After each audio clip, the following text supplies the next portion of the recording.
What's up YouTube, this is tcgsam here, and in today's video I'm coming at you guys with my undefeated super heavy samurai deck profile for the CYAC format. Just note this is before any ban lists, so a couple cards may change if the ban list drops, but this is what I played for the first weekend that it was legal, with everything still in the format with like CardTrader and such. But anyways, let's just start and get into the deck profile.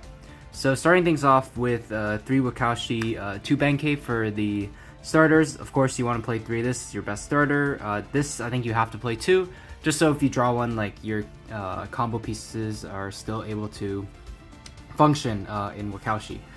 And then for the other starters, just 3 Soul Piercer, 3 Motorbike, 3 Wagon. I don't think you can cut down on any of these. You just want to maximize as many starters as possible.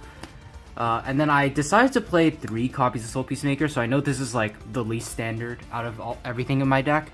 The reason being, I really like drawing it in addition to like other combo pieces, because that means it helps you play through a hand trap very well, especially a card like Droll, because no matter which one of your starters gets Drolled, like you're guaranteed to be able to at least end on a Baguska, and usually that's what you want to go for if you do get hit by Droll Lockbird. Not only that, it also just makes it so like if you do draw this standalone, like you can still do something, like even if though I don't play like the extra bricks to do like the full combo with just Soul Peacemaker, I figured 3 was still good because if I draw it alone, I can still end on Baron and a full scales, which isn't too bad with just Soul Peacemaker alone. I really liked hard drawing this card, so I decided to play 3. It was pretty good for me all throughout the day. I ended up siding one out, going second a lot, just because I didn't feel like I needed it, and the 6th card would help fix the math a little bit.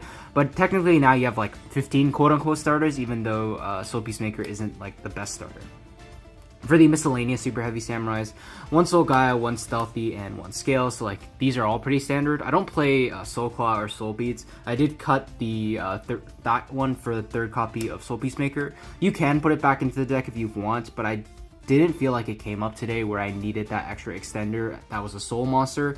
I figured that like the only time I needed the extender, like I could just go Gaia and then I just win after that, so I didn't really need the extra one. But like I said, you could definitely just play Soul Claw as like an extra box target as well. Speaking of box, I play 1 box and 1 tunneler. You have recursion and just get these extra bodies onto the board but through pendulum summoning, which is really good. Not much to say about that. I play 1 copy of Regulus. Found through my experience that 1 is okay because there isn't really a great spot you want to attach stuff anyways, if that makes sense. So like what I mean is if you go like discard bike, for example, and search something, you don't necessarily want to equip the bike because that takes out like your Baron line. So I figured that 1 was fine. Like card drawing it is cool, but I didn't really feel like it was necessary to play it more than that. 1 copy of Jizukuru, just the searchable kaiju. This card came in clutch a lot today. And then for the hand traps, this is subject to change depending on the format. Today I played 3 Ash, 3 Droll, 3 Veiler, 3 Nib, and then the Gamma. So I know there's no Ghost Ogre. The reason being is I thought there would still be a lot of people in the old decks like CardTrader. So I figured this just wasn't that good, and like it turns out like I did play against quite a few old decks. So round 1 I played up against Mathmech. Round 2 I played against CardTrader.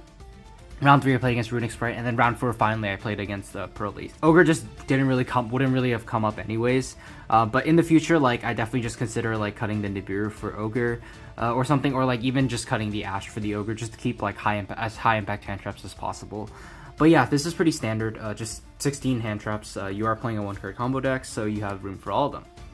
Moving on to the extra deck, I play 2 copies of Scarecrow. 2 is the perfect number. You can recycle 1 all the time, but there are some combos where you have to go through 2 with awkward hands or whatever, and I think you don't want to lose to CardTrader just ripping out your 1 copy of it. For the Link 2s, I play Ballista. I play this over Geargigan, and the reason being, I found that a lot more of the hands like where I was getting hand trapped, I would end up only having Scale summoning back Soul Piercer, and then by XYZ summoning with it, I wouldn't get its effect, so I decided to play Ballista instead. Yes, it's a little less flexible than Gear Giant X, but you can still do all the regular combos with Ballista instead of Giant X. And I don't play Cyberstein, so I didn't really need the Giant X anyways. We just played the copy of Ballista. Ballista's pretty good, but it can be interchangeable with Gear Giant X if you want. It just makes it so if you hard draw box, you can actually still do the combo with Gear Giant X, and that was the concession I made today. I decided it'd be better to have the better card for like the awkward situations where I'd get like hand trapped, as opposed to having the better card only when I hard drew box. So that's why I decided to play Ballista instead. One copy of Genius is pretty standard. Searches out your copy of Jizukuru or Therion King Regulus. I played Nightmare Unicorn and Access Code Darker. These actually came in clutch today. These are really good cards. Just being able to just easily go for game with access code being 5300, and then just removing cards from the board without having to use your Baron is also really good. And it makes it so like no matter what monsters you have on the board, if their levels are weird or whatnot, you can still like make these link plays, which is really good. And then one copy of Appaloosa is just part of your end board. And then for the XZ's monsters, one copy of Baguska. This is your go-to play if you get shifted or drolled. This card was really good today. I played the Gigantic package because you can search your Jizukuru with your Cleave4 Genius combo now, and use this to search Regulus, so you have Jizukuru as follow-up. This also gives you a 4 material Zeus, and that can be really important against certain matchups. Just 4 material is such a big difference from like 2 material. And that's why I definitely think you should play this if you have access to it. And then of course the 1 copy of Zeus. I think 1 copy of Zeus is fine. Could definitely bump it up to 2 if you want. And then for the Synchro monsters, I played 1 Savage for the 8th. You end on this as part of your regular end board. This is the one card I felt like maybe you could cut. I felt like I didn't really need it in my end board. I could just end on the Appaloosa, Therion King Regulus, as well as Baron with like follow-up, and that'd be decent enough. But I figured the extra negate was actually pretty good. And I just wanted a generic level 8 that was really good to make in a simplified game state.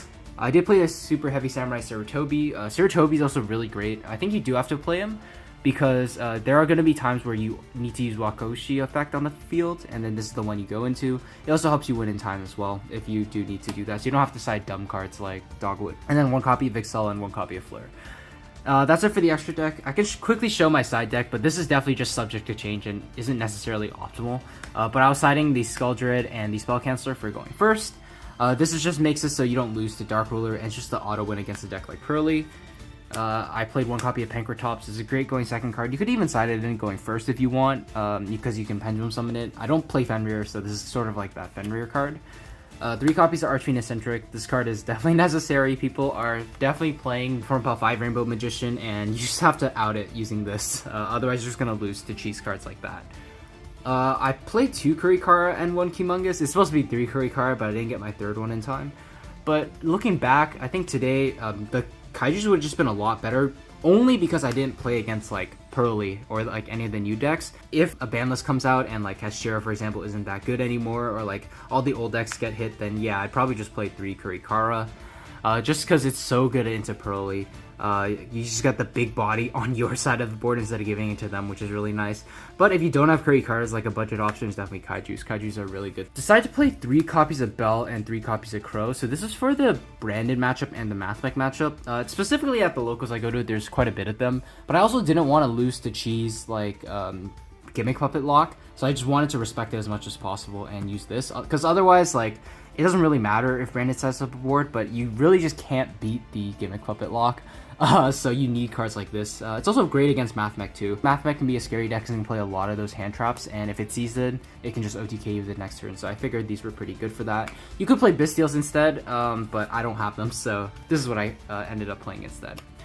So that's going to do it for the deck profile. I hope you guys enjoyed it. Let me know what you thought about it in the comment section below. If you are interested in seeing a feature match with this, I did film one at locals, so it should be coming up in a few days after this. But with that being said, I just want to thank you guys so much for watching, and I'll see you guys in the next one. Take care.